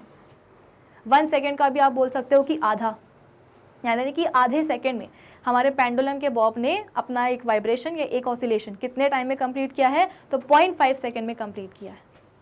आई बात समझ में? तो कुल मिलाकर के कंक्लूजन क्या निकलता है कि एक कंप्लीट वाइब्रेशन या एक कंप्लीट ऑसिलेशन को होने में जितना भी समय लगा है उसे हम क्या बोलते हैं, टाइम पीरियड कहते हैं एक वाइब्रेशन का। इसको हम एक्सप्रेस कैसे करते हैं, सेकेंड्स में एक्सप्रेस करते हैं। अब एक वाइब्रेशन या एक ऑसिलेशन को कंप्लीट होने में काफ़ी कम समय लगता है, तो उसको हम प्रॉपर्ली एक्यूरेटली मेजर नहीं कर पाते हैं। तो कैसे प्रॉपर्ली हम मेजर कर सकते हैं, लार्ज नंबर ऑफ वाइब्रेशंस होने दो, और लार्ज नंबर ऑफ वाइब्रेशंस में कितना टाइम लगा है वो टाइम आप नोट कर लो। इसके बाद में आप ये वाला फॉर्मूला लगा दो, total time divided by total number of vibrations. अभी के लिए हमने एग्जाम्पल लिया था कि 20 वाइब्रेशंस हुए हमारे पेंडुलम के, और समय उसमें कितना लगा है, 10 सेकेंड्स लगे हैं। तो 10 को हमने रखा न्यूमरेटर में, और नीचे हमने रखा क्या, नंबर ऑफ वाइब्रेशंस कितने हैं, 20 हैं। तो ऊपर वाला 0 नीचे वाले 0 से चला जाएगा, बचेगा कितना, 1/2। 1/2 इज इक्वल्स टू 0.5 सेकेंड, यानी कि एक वाइब्रेशन को, पेंडुलम के एक वाइब्रेशन को होने में या एक ऑसिलेशन को होने में केवल आधा सेकेंड यानी कि 0.5 सेकेंड लगा है। चलिए, that is it will give us the time period of vibration of pendulum. तो ये क्या हमारे पास आ गया है, 0.5 सेकेंड क्या आ गया है, टाइम पीरियड आ गया है पेंडुलम के वाइब्रेशन का। For a given pendulum the time period is the same every time. अब अगर हम बोल रहे हैं कि एक वाइब्रेशन को कंप्लीट होने में 0.5 सेकेंड लगे हैं, तो जो सेकेंड वाला वाइब्रेशन होगा ना उसको कंप्लीट होने में भी सेम टाइम ही लगेगा। ऐसा नहीं है कि पहला वाला वाइब्रेशन 0.5 सेकेंड में हो रहा है और दूसरा वाला जो वाइब्रेशन है, जो ऑसिलेशन है, वो 1 सेकेंड में जो है ना कंप्लीट हो रहा है, ऐसा नहीं है। हर बार हम बोलते हैं कि for a given pendulum the time period is the same every time. The time period of a pendulum depends only on the length of pendulum. Pendulum का जो टाइम पीरियड है वो किस पे डिपेंड करता है, पेंडुलम की लेंथ पे डिपेंड करता है। It does not depend on the amplitude of vibrations. Amplitude से वाइब्रेशंस का जो एम्पलीट्यूड है उससे कोई फ़र्क नहीं पड़ता। किसे, टाइम पीरियड को। किससे फ़र्क पड़ता है, तो पेंडुलम की जो लेंथ है, थ्रेड की जो लेंथ है, उससे फ़र्क पड़ता है। ठीक है, चलो आगे हम बढ़ जाते हैं। तो अब हमारे पास थर्ड टर्म आ गया है। थर्ड टर्म कौन सा है अपना? फ्रीक्वेंसी है। फ्रीक्वेंसी क्या होता है? द नंबर ऑफ वाइब्रेशंस, बहुत आसान है ये। The number of vibrations made per second by a vibrating body is called the frequency of vibration. एक सेकेंड में वाइब्रेटिंग बॉडी ने कितने नंबर ऑफ वाइब्रेशंस करे हैं उन्हें हम बोलते हैं क्या? Frequency of vibration. एक सेकेंड में। अभी तक हम क्या कर रहे थे? एक वाइब्रेशन या एक कंप्लीट ऑसिलेशन को होने में समय कितना लग रहा है उसे हम बोलते थे टाइम पीरियड। अब हम क्या कर रहे हैं कि एक सेकेंड में कितने नंबर ऑफ वाइब्रेशंस हो रहे हैं उन्हें हम क्या बोलते हैं? फ्रीक्वेंसी ऑफ वाइब्रेशन बोलते हैं। तो पर सेकेंड का मतलब क्या होता है? पर सेकेंड का मतलब होता है, देखो यहाँ पे लिखा गया ना पर सेकेंड। पर सेकेंड का मतलब क्या होता है? 1 second. So we can also say that the number of vibrations made in 1 second is called the frequency of vibration. In other words, the number of oscillations made in 1 second is called the frequency of oscillations. The unit of measuring या frequency of vibrations या oscillations of a vibrating object is hertz. जैसे कि हमने time period की unit देखी थी second, वैसे ही frequency की यूनिट क्या होती है? हर्ट्स होती है। और इसको हम शॉर्ट में क्या बोलते हैं? कैसे लिखते हैं? कैपिटल H और स्मॉल z, ठीक है ना? इसको हम ऐसे लिखते हैं हर्ट्स, ठीक है। When an object makes 1 vibration per second तो its frequency is said to be 1 hertz. भाई सीधी सी बात है, फ्रीक्वेंसी है क्या? फ्रीक्वेंसी हम बोलते हैं वाइब्रेशन की वो है कि जब एक सेकेंड में कितने नंबर ऑफ वाइब्रेशंस हुए हैं उसकी यूनिट क्या होती है? हर्ट्स होती है। तो जब हमारा एक ऑब्जेक्ट एक वाइब्रेशन ही कर रहा है एक सेकेंड में तो उसकी फ्रीक्वेंसी कितनी हो जाएगी? 1/1 यानी कि 1 hertz. And if an object, भाई देखो जैसे मैंने आपको टाइम पीरियड को निकालना बताया था कि ऊपर आपको क्या रखना है? टाइम टेकन, नीचे आपको क्या रखना है? Total number of vibrations. वैसे ही फ्रीक्वेंसी को हम कैसे निकालते हैं? तो आप बोल सकते हो कि total number of vibrations, total number of vibrations, ठीक है। कब? एक सेकेंड में। और नीचे आप क्या रख दोगे? Time taken. तो भाई टाइम टेकन तो फ्रीक्वेंसी निकालने में सेम ही रहेगा ना, क्या रहेगा? 1 सेकेंड ही रहेगा, क्योंकि फ्रीक्वेंसी है क्या? एक सेकेंड में जितने नंबर ऑफ वाइब्रेशंस हुए हैं वही तो है फ्रीक्वेंसी। तो टाइम टेकन तो हमेशा 1 सेकेंड ही रहेगा। इस 1 सेकेंड में जो भी आपके पास नंबर ऑफ वाइब्रेशंस आए हैं उसको आप कहाँ रख दोगे? न्यूमरेटर में रख दोगे। तो आपके पास क्या आ जाएगी? फ्रीक्वेंसी आ जाएगी। जैसे कि यहाँ पे हमने बोला है कि एक ऑब्जेक्ट ने नंबर ऑफ वाइब्रेशंस कितने करे हैं? एक ही किया है। कितने समय में? एक सेकंड में। तो 1/1 कितना हो जाएगा? 1 हर्ट्स, यानी कि फ्रीक्वेंसी कितनी आ गई है उस वाइब्रेटिंग ऑब्जेक्ट की या वाइब्रेशन की? 1 हर्ट्स आ चुकी है। अब if an object makes 10 vibrations per second then its frequency will be 10 hertz, है ना। तो हम बोलेंगे कि अब अगर नंबर ऑफ वाइब्रेशंस कितने हुए हैं? 10 हुए हैं, तो न्यूमरेटर में आप क्या रखोगे? 10 रखोगे, लेकिन डिनोमिनेटर में आप क्या रखोगे? 1 ही रखोगे। तो यहाँ पे आ जाएगा 1, तो फ्रीक्वेंसी कितनी हो जाएगी? 10 हर्ट्स। आई बात समझ में? चलो आगे बढ़ जाते हैं। The frequency actually tells us how fast the vibrating object repeats it's motion. सही बात है, फ्रीक्वेंसी हमें क्या बताता है कि एक ऑब्जेक्ट कितने फास्टली जो है ना, या आप ये बोल सकते हो कि एक वाइब्रेटिंग ऑब्जेक्ट कितने फास्टली जो है ना मूव कर रहा है, उसका मोशन कितना फास्ट है। कैसे? ये वाला एग्जाम्पल देखो, हमारे पास 2 ऑब्जेक्ट हैं, एक ये वाला और एक ये वाला। इस वाले ऑब्जेक्ट की फ्रीक्वेंसी कितनी निकल करके आई थी? 1 हर्ट्स, और इसकी कितनी आई है? 10 हर्ट्स। तो 1 हर्ट्स फ्रीक्वेंसी क्या बता रही है कि ये एक सेकेंड में केवल एक वाइब्रेशन कंप्लीट कर रहा है ना। और 10 हर्ट्स फ्रीक्वेंसी क्या बता रही है कि ये वाला जो ऑब्जेक्ट है वो एक सेकेंड में 10 वाइब्रेशंस जो है वो प्रोड्यूस कर रहा है, कंप्लीट कर रहा है। तो अगर एक सेकेंड में केवल एक वाइब्रेशन हो रहा है और यहाँ एक सेकेंड में 10 वाइब्रेशन हो रहे हैं, इसका मतलब क्या कि दोनों में से कौन सा ऑब्जेक्ट ज़्यादा तेज़ी के साथ मूव कर रहा है? किसका मोशन फास्ट है? आप बोलोगे कि मैम इस वाले ऑब्जेक्ट का। क्यों? एक सेकेंड में 10 वाइब्रेशंस कर रहा है वो, और वो ऊपर वाला एक सेकेंड में केवल एक ही वाइब्रेशन। तो मोशन किसका फास्ट होगा? नीचे वाले ऑब्जेक्ट का। तो यहाँ पे यही लिखा गया है कि the frequency actually tells us how fast the vibrating object repeats it's motion. We can increase the frequency of a simple pendulum by reducing the length of its thread. अब हमको क्या करना है? सिंपल पेंडुलम की जो frequency उसको हमें increase करना है। तो हम कैसे इंक्रीज़ करेंगे? फ्रीक्वेंसी को इंक्रीज़ करने का मतलब क्या है कि हम नंबर ऑफ वाइब्रेशन ज़्यादा चाहते हैं पर सेकेंड। फ्रीक्वेंसी इंक्रीज़ करने का मतलब क्या है कि हम एक सेकेंड में नंबर ऑफ वाइब्रेशंस ज़्यादा चाहते हैं। तो आप इंक्रीज़ कैसे कर सकते हो? पेंडुलम का जो थ्रेड है ना उसकी लंबाई थोड़ी सी छोटी कर दो। यहाँ पे आपको आपके सामने 2 GIF दिख रहे होंगे। पहला जो GIF है उसमें जो पेंडुलम है वो काफ़ी तेज़ी के साथ में जो है ना वाइब्रेट कर रहा है, उसका मोशन फास्ट है। और यहाँ पे सेकेंड GIF में पेंडुलम जो है बहुत ही स्लोली मूव कर रहा है। तो यहाँ पे फास्ट मोशन इसका मतलब क्या कि डेफिनेटली यहाँ पे जो फ्रीक्वेंसी आएगी पेंडुलम की वाइब्रेशन की वो कैसी होगी, ज़्यादा ही होगी। और यहाँ पे फ्रीक्वेंसी कैसी होने वाली है, कम होने वाली है। दोनों में फ़र्क क्या है, पेंडुलम तो वही था, फ़र्क है इनकी लेंथ में, पेंडुलम के थ्रेड की लेंथ में। यहाँ पे पेंडुलम की थ्रेड की जो लेंथ है वो कैसी है, छोटी है। छोटी होने के कारण जो पेंडुलम है वो बहुत जल्दी वाइब्रेट करेगा, जल्दी मूव करेगा। तो जल्दी मूव करने से होगा क्या कि फ्रीक्वेंसी क्या हो जाएगी, फ्रीक्वेंसी हम बोलते हैं कि बढ़ जाएगी, पर second number of vibrations increase हो जाएंगे। लेकिन यहाँ क्या हुआ, यहाँ पे पेंडुलम की थ्रेड की जो लंबाई है वो ज़्यादा है। लंबाई ज़्यादा होने के कारण ऐसा नहीं है कि पेंडुलम वाइब्रेट नहीं करेगा, कम करेगा लेकिन कम करेगा, है ना। आप बोल सकते हो कि स्लोली मूव करेगा, जिसके कारण नंबर ऑफ वाइब्रेशंस पर सेकंड क्या हो जाएंगे, कम हो जाएंगे। और अगर नंबर ऑफ वाइब्रेशंस पर सेकंड कम हो गए इसका मतलब क्या कि फ्रीक्वेंसी भी कम हो ही जाएगी। So we can decrease the frequency of simple pendulum, we can decrease the frequency of a simple pendulum by increasing its length of its thread. तो दोनों चीज़ें यहाँ पे लिखी गई है। फ्रीक्वेंसी को इंक्रीज कैसे कर सकते हैं, पेंडुलम की थ्रेड की लेंथ को छोटा करके, और फ्रीक्वेंसी डिक्रीज कैसे कर सकते हैं सिंपल पेंडुलम की, उसके थ्रेड की लंबाई बढ़ा करके।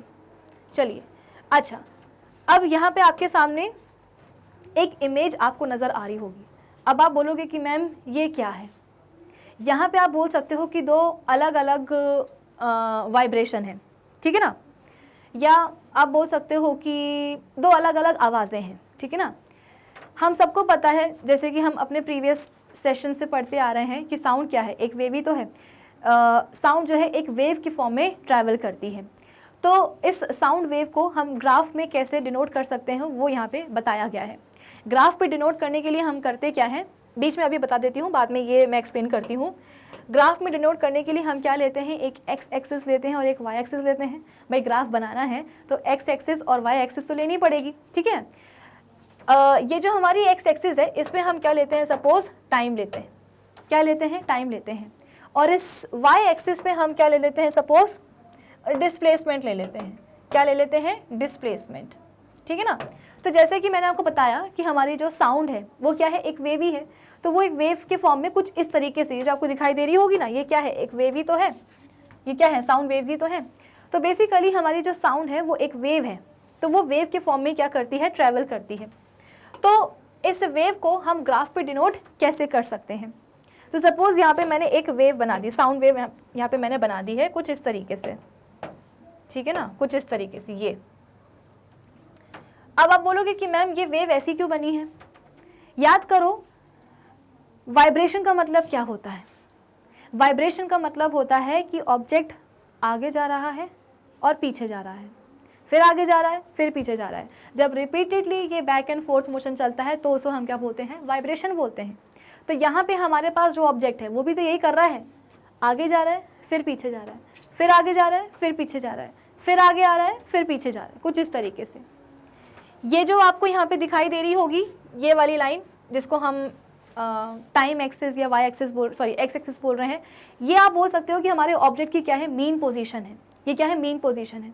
तो मीन पोजीशन के रिस्पेक्ट में कभी ऑब्जेक्ट आगे जा रहा है, कभी पीछे जा रहा है, फिर आगे फिर पीछे, फिर आगे फिर पीछे, और ये चलता ही रहेगा। अब अगर मुझे ये बताओ, अगर मैं आपसे पूछूं कि इस वेव में, इस ग्राफ में आप साउंड, ये क्या है, साउंड वेव ही है, तो इस साउंड वेव में आप एम्पलीट्यूड किसे बोलोगे। तो अभी मैंने आपको इसी सेशन में थोड़ी देर पहले समझाया था कि एम्पलीट्यूड क्या होता है भाई। एम्पलीट्यूड हम बोलते हैं कि एक वाइब्रेटिंग ऑब्जेक्ट जो मैक्सिमम डिस्प्लेसमेंट ट्रैवल करता है, कहाँ से कहाँ, अपनी मीन पोजीशन से अपने किसी एक एक्सट्रीम पोजीशन तक, तो उसे हम क्या बोलते हैं, एम्पलीट्यूड बोलते हैं। चाहो तो एक बार फिर से एम्पलीट्यूड की डेफिनेशन आप देख लो, क्योंकि ग्राफ में शो करना इंपॉर्टेंट होता है, ठीक है ना। The maximum displacement of a vibrating object from its central position is called the amplitude of vibrations. कि जो मैक्सिमम डिस्प्लेसमेंट हमारा एक वाइब्रेटिंग ऑब्जेक्ट कवर कर रहा है अपनी सेंट्रल पोजीशन से या अपनी मेन पोजीशन से, उस मैक्सिमम डिस्प्लेसमेंट को ही हम क्या बोलते हैं, वाइब्रेशन का एम्पलीट्यूड बोलते हैं। तो अब ज़रा मुझे ये बताओ कि इस ग्राफ में जो एम्पलीट्यूड है वो आप कहाँ बताओगे। तो ये जो आपको दिखाई दे रहा है ना, ये वाला रीजन, ये, इसे आप बोलोगे क्या, इसे आप बोल सकते हो एम्पलीट्यूड। बोल सकते हो क्या, यही है क्या, एम्पलीट्यूड। मीन पोजीशन, ये क्या है, मीन पोजीशन है। ऑब्जेक्ट अपनी, वाइब्रेटिंग ऑब्जेक्ट अपनी मीन पोजीशन से कहाँ गया है, एक मैक्सिमम डिस्प्लेसमेंट वो ट्रैवल करने के लिए गया है। यहाँ तक उसने क्या करा है, मैक्सिमम डिस्प्लेसमेंट ट्रैवल कर लिया। तो अपनी मीन पोजीशन से आप बोल सकते हो कि उसने जो भी वाइब्रेटिंग ऑब्जेक्ट ने मैक्सिमम डिस्प्लेसमेंट कवर किया है, उसे हम क्या बोलेंगे, एम्पलीट्यूड बोलेंगे। तो ये क्या हो जाएगा, एम्पलीट्यूड। ये क्या हो जाएगा, एम्पलीट्यूड। आई बात समझ में। अब जैसे कि मैंने आपको बताया कि एक कंप्लीट वाइब्रेशन क्या होता है, आगे जाना फिर पीछे जाना, एक एक्सट्रीम पोजीशन से दूसरी एक्सट्रीम पोजीशन पे जाना और दोबारा से पहली वाली एक्सट्रीम पोजीशन पे आ जाना, उसी को हम बोलते हैं क्या, एक कंप्लीट वाइब्रेशन। ठीक है, इतना आपको समझ में आ रहा होगा। तो मैंने आपको एम्पलीट्यूड तो बता ही दिया है ग्राफ में। अब हम बात करते हैं सपोज किसकी, फ्रीक्वेंसी की बात कर लेते हैं। ठीक है, फ्रीक्वेंसी क्या होती है कि एक सेकंड में टोटल नंबर ऑफ वाइब्रेशंस कितने हुए हैं, इसको मैं रब कर देती हूँ और अब इसको आप ध्यान से देखो।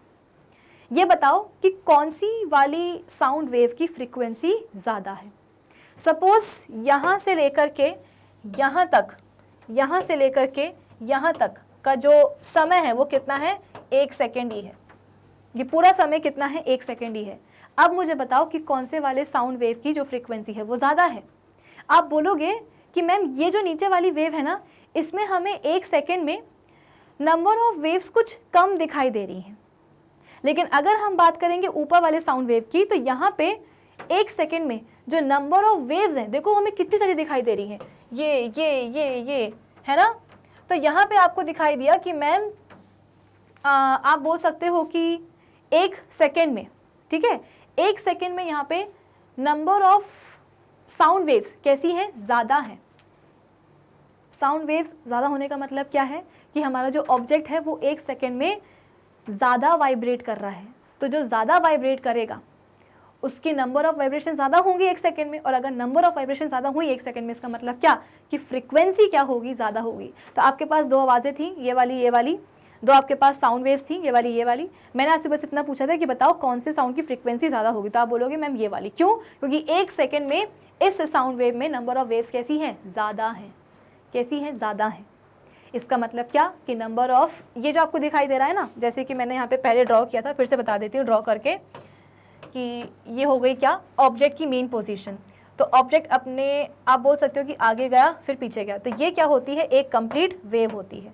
ये क्या होती है, ये एक कंप्लीट वेव होती है। तो यहाँ पे आपको कई सारी कंप्लीट वेव्स दिखाई दे रही होंगी। कंप्लीट वेव्स होने का मतलब क्या है, कंप्लीट वाइब्रेशन। तो यहाँ पे कई सारे आपको कंप्लीट वाइब्रेशंस दिखाई दे रहे हैं ऊपर वाली साउंड वेव में। इसका मतलब क्या कि 1 सेकंड में नंबर ऑफ वाइब्रेशन ज़्यादा हैं, और अगर नंबर ऑफ वाइब्रेशन ज़्यादा होगा इसका मतलब क्या कि फ्रीक्वेंसी हो जाएगी ज़्यादा। तो साउंड वेव देख लो आप, साउंड वेव जिसकी फ्रीक्वेंसी ज़्यादा होती है वो कुछ ऐसी दिखती है, और साउंड वेव जिसकी फ्रीक्वेंसी कम होती है वो कुछ ऐसी दिखती है। तो ग्राफ में साउंड वेव में एम्पलीट्यूड और फ्रीक्वेंसी कैसे देखते हैं वो भी मैंने आपको बता दिया है।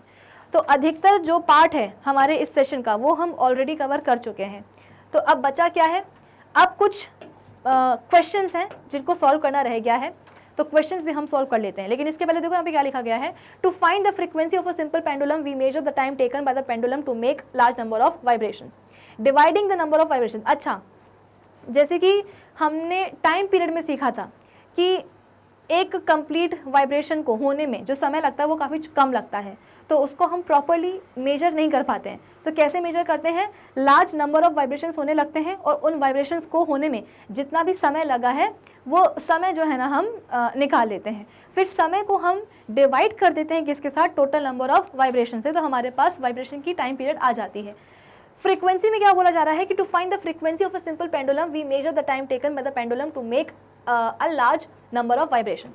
पेंडुलम को हम क्या करते हैं, लार्ज नंबर ऑफ वाइब्रेशंस होने देते हैं, और उन लार्ज नंबर ऑफ वाइब्रेशंस को होने में समय कितना लगा है वो हम नोट कर लेते हैं। Dividing the number of vibrations by the time taken we get the number of vibrations made in 1 second.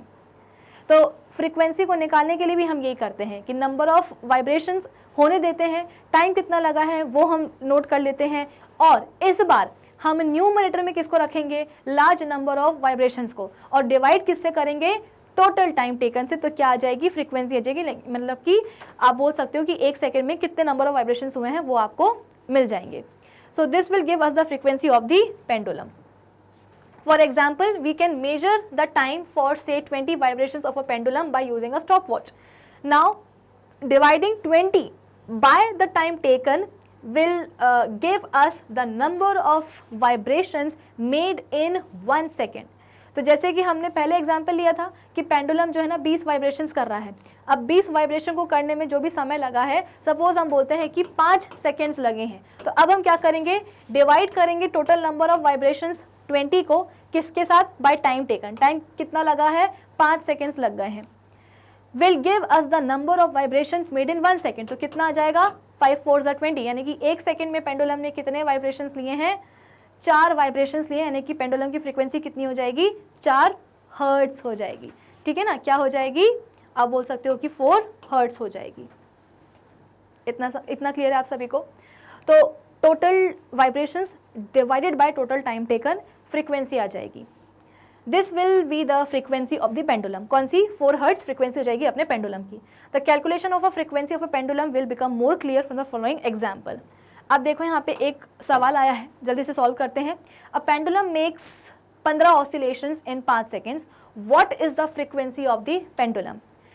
Pendulum जो फ्रीक्वेंसी है, फ्रीक्वेंसी का फॉर्मूला क्या होता है, total number of vibrations divided by total time taken. तो number of vibrations या oscillations कितने हुए हैं, 15 हुए हैं। टाइम कितना लगा है, 5 लगा है, तो कितना हो जाएगा, 5 3 15, यानी कि एक सेकेंड में हमारे पेंडुलम ने कितने वाइब्रेशंस किए हैं, तो 3 वाइब्रेशंस किए हैं। ठीक है, सो the number of oscillations made by a pendulum in 1 second is called its frequency. Now in 5 seconds pendulum makes 15 oscillations, तो 1 second में कितने oscillations हो जाएंगे, तो 15 by 5 यानी कि 3 oscillations। Thus the frequency of the pendulum is 3 oscillations per second, या आप इसको केवल सिंपल आसान शब्दों में 3 हर्ट्ज भी लिख सकते हो। क्या लिख सकते हो, 3 हर्ट्ज, कि एक सेकेंड में 3 नंबर ऑफ ऑसिलेशंस किए हमारे पेंडुलम ने। अब आया समझ में क्वेश्चन को सॉल्व करके।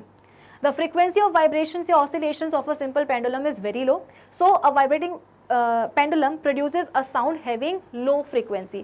अब देखो ऐसा है कि अगर फ्रीक्वेंसी कम है, the frequency of vibrations of a simple pendulum is low, so जो वाइब्रेटिंग पेंडुलम होगा ना, देखो अगर हम, जैसे कि हमने अपने प्रीवियस सेशन में पढ़ा है कि जो भी चीज़ें वाइब्रेट करती हैं, तो वाइब्रेशन से ही क्या होती है, साउंड प्रोड्यूस हो रही है। अब अभी हम लगातार पेंडुलम के वाइब्रेशंस को स्टडी कर रहे हैं कि वाइब्रेशन की हमने एम्पलीट्यूड निकाल लिया है, टाइम पीरियड निकाल लिया है, फ्रीक्वेंसी निकाली है, लेकिन अभी तक हमने पेंडुलम के कारण जो भी वाइब्रेशंस हो रहे हैं, जो साउंड प्रोड्यूस हो रही है, उस साउंड के ऊपर हमने चर्चा क्यों नहीं करी है। चर्चा इसीलिए नहीं करी है क्योंकि पेंडुलम जो भी अपने वाइब्रेशन के दौरान फ्रीक्वेंसी प्रोड्यूस कर रहा है वो काफ़ी कम है ना। और इतनी जो कम फ्रीक्वेंसी है, कम फ्रीक्वेंसी मतलब क्या, कि जो भी साउंड प्रोड्यूस होगी वो कैसी होगी, कम ही होगी, लो होगी, और ऐसी कम फ्रीक्वेंसी की आवाज़ हमें सुनाई नहीं देगी। तो यहाँ पे एग्जैक्टली वही लिखा जा रहा है कि vibrating simple pendulum produces a sound having very low frequency, and a very low frequency sound produced by a vibrating simple pendulum can not be heard by our ears. An object must vibrate at a frequency of at least 20 hertz to be able to produce audible sound which can be heard by our ears. जैसे कि मैंने आपको इस chapter के introduction में समझाया था कि ह्यूमन बींग्स के पास क्या होती है, सुनने की भी एक क्षमता होती है, यानी कि 20 से लेकर के 20,000 हर्ट्ज, इस रेंज में जो भी आवाज़ आएगी, है ना, ये किसकी रेंज है भाई, फ्रीक्वेंसी की रेंज है, साउंड की फ्रीक्वेंसी की रेंज है। तो जिस भी आवाज़ की फ्रीक्वेंसी इस रेंज में आएगी उस आवाज़ को हम सुन पाएंगे। अभी जो हमने एग्जाम्पल लिया था उसमें पेंडुलम की फ्रीक्वेंसी कितनी निकली थी, 3 हर्ट्ज निकली थी, यानी कि ये 3 हर्ट्ज फ्रीक्वेंसी हमारे रेंज के अंदर नहीं है, उसके बाहर है ना, 20 से कम है। तो इसीलिए इतनी कम फ्रीक्वेंसी वाली जो आवाज़ है, पेंडुलम की जो आवाज़ है, वो हमें सुनाई नहीं। चलो फिर आगे क्या है कि एन ऑब्जेक्ट मस्ट वाइब्रेट। तो अगर हम चाहते हैं कि किसी भी ऑब्जेक्ट की आवाज़ हमें सुनाई दे, तो आवाज़ सुनाई देने के लिए हमें क्या करना पड़ेगा, उस ऑब्जेक्ट को एटलीस्ट 20 फ्रीक्वेंसी पे जो है वाइब्रेट करना पड़ेगा। जब तक वो 20 हर्ट्ज की फ्रीक्वेंसी पे वाइब्रेट नहीं करेगा तब तक उसकी जो आवाज़ है वो हमें सुनाई नहीं देगी।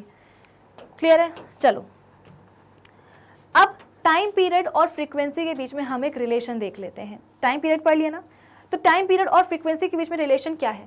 Time period is the time required to make one vibration, और फ्रीक्वेंसी क्या है? Is the number of vibrations made in 1 second. This means that time period is equal to the reciprocal या इनवर्स ऑफ फ्रीक्वेंसी। तो simple सा relation है, ज़्यादा जो है दिमाग नहीं लगाना है कि टाइम पीरियड उल्टा होता है किसके? फ्रीक्वेंसी के, या फ्रीक्वेंसी क्या है? उल्टी होती है हमारे टाइम पीरियड के। तो टाइम पीरियड क्या है? फ्रीक्वेंसी का रेसिप्रोकल है, तो time period is equals to 1 by frequency, या frequency is equals to 1 by time period, एक ही बात है। This is the relation between the time period and frequency of vibrations या ऑसिलेशंस। इसके ऊपर भी एक सवाल है कि what is the time period of a pendulum which is vibrating with a frequency of 10 hertz. तो आपको टाइम पीरियड और फ्रीक्वेंसी के बीच में रिलेशन पता चला है ना, कि यहाँ पे क्या लिखा गया है, देखो कि time period is equal to the reciprocal of frequency.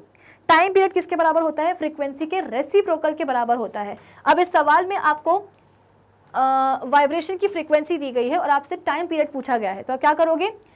Relation यहाँ पे यूज़ करोगे कि टाइम पीरियड क्या होता है? फ्रीक्वेंसी के रेसिप्रोकल के बराबर होता है।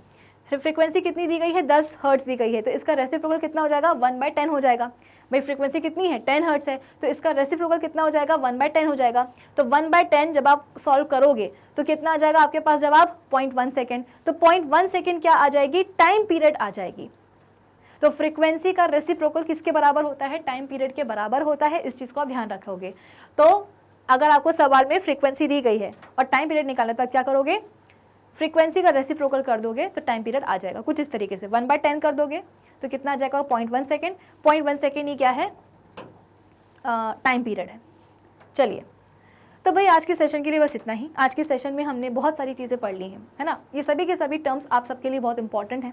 एम्पलीट्यूड हो गया, टाइम पीरियड हो गया, फ्रीक्वेंसी हो गया। तो आज के सेशन के लिए बस इतना ही। अब हम मिलेंगे अपने नेक्स्ट सेशन में। नेक्स्ट सेशन में इस चैप्टर के एक और इंटरेस्टिंग टॉपिक को हम करेंगे डिस्कस। लेकिन तब तक आप क्या करेंगे? आप विजिट करेंगे हमारी ऑफिशियल वेबसाइट। जैसे ही आप हमारी ऑफिशियल वेबसाइट पर पहुँचोगे, आपके सामने खुल जाएगा ये वाला पेज जहाँ पर लिखा रहेगा India's number 1 100% free online education platform. इस पेज को जब आप और स्क्रॉल करोगे तो आपके पास ऑप्शन आएगा एक्सप्लोर टॉप कोर्सेज का, जहाँ पे आपके पास क्लास 12 से लेकर के किंडरगार्टन तक के सभी कोर्सेज होंगे अवेलेबल। क्लास 8 आपको देखनी है। जैसे ही आप क्लास 8 पे क्लिक करोगे, क्लास 8 के सभी सब्जेक्ट्स आपके सामने यहाँ पे आपको दिखने लगेंगे। साइंस है, मैथ्स है, हिंदी है, सिविक्स है, हिस्ट्री है, सब कुछ है। क्लास 8 की आपको साइंस ही देखनी है, तो आप जैसे ही साइंस पे क्लिक करोगे आपके सामने आ जाएगा ये वाला पेज जहाँ पे लिखा रहेगा क्लास 8 साइंस बाय विभूति खरे। अब अभी तक हमने क्लास 8 साइंस के जितने भी चैप्टर्स कर लिए हैं, जो भी हम आगे मतलब कर रहे हैं, उन सभी चैप्टर्स के सभी लेक्चर्स यहाँ पे हो जाएंगे आपको अवेलेबल। फॉर एग्जांपल आपको फर्स्ट चैप्टर ही देखना है, क्रॉप प्रोडक्शन एंड मैनेजमेंट। तो जैसे ही आप यहाँ पे क्लिक करोगे, इस चैप्टर का जो फर्स्ट लेक्चर है इंट्रोडक्शन वाला, वो आपके सामने खुल जाएगा। तो कुछ इस तरीके से आप सभी चैप्टर्स के सभी लेक्चर्स यहाँ पे देख सकते हो। फ़ायदा यहाँ पे यही होता है कि आपको सभी चैप्टर्स के सभी लेक्चर्स एकदम प्रॉपर्ली सीक्वेंस पे अरेंज मिलते हैं, तो किसी भी चीज़ की कन्फ्यूजन नहीं होती है कि सीक्वेंस ऊपर नीचे है, समझ में नहीं आ रहा कि कौन से वीडियो के बाद में कौन सा वाला देखना है। यहाँ पे एज सच आपको कोई भी कन्फ्यूजन नहीं होती है। प्लस यहाँ पे सभी टॉपिक्स के होते हैं नोट्स भी available. So do visit our official website. कौन सी वाली? यही वाली, magnetbrains.com। Till then keep learning with Magnet Brains. Thank you for watching.